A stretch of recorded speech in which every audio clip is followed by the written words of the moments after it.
Өткен аптада облыс әкімі Нұр Отан халықтық демократиялық партиясы облыстық филиалының төрағасы Қайрат Қожамжаров қоғамдық қабылдау өткізді. Қабылдауға жазылған 7 адам өңір басшысына өз қолқаларын айтып, шағымдарын жеткізді.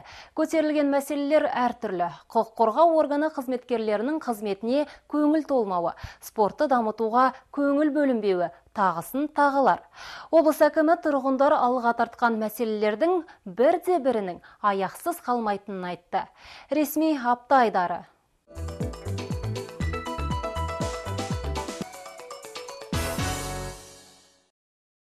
Қабылдауға алғашқылардың бірі болып келген Владимир Плетневтің проблемасы 4 жылдан бері шешімін таппаған. Оның өзіне тиесілі жері аяқ астынан бөтен біреулердің қолына көшкен. Жерін қарыз үшін алып қойған олар енді өз атына жаздырып үлгерген.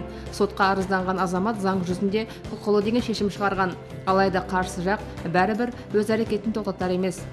Тұрғынның шағымын тыңдаған облыс әкімі бұл мәселемен жан-жақты танысып, бір шешім шығарылады деді. Қабылдауға келген Мейрамхан Шоқанов құқық қорғау органдарының жұмысына көңілі толмайтынын жеткізді. Оның жоғалған малына қатысты арызы әлі қаралмай жатыр.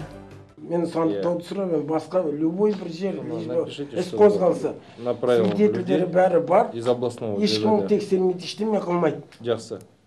Осы жерде.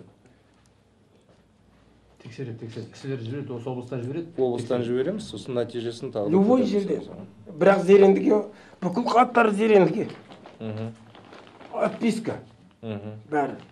Ол зерендіге бәрі бір. Облыстық жаңағы ішкі істер несінің департамент бастығына тапсырам. Өз бақылауға алады. Жақсы ма?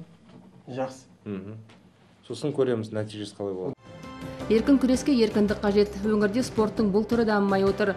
Бұл жөнінде облыстық құрама командасының бас жаттықтырушысы Балташ Уәлиев айтып берді. Оның шәкірттеріне жаттығатын арнайы жер жоқ.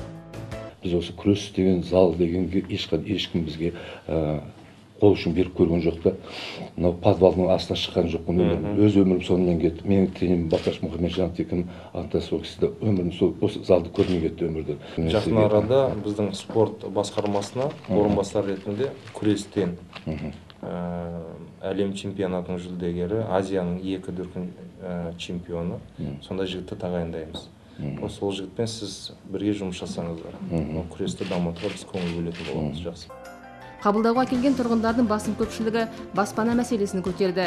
Бірде-бір өтініш қараусыз қалмайды, деді өңір басшысы. Гакку Асылбекқызы, Марат Тоқмағамбет, Дания Ромаров, апта.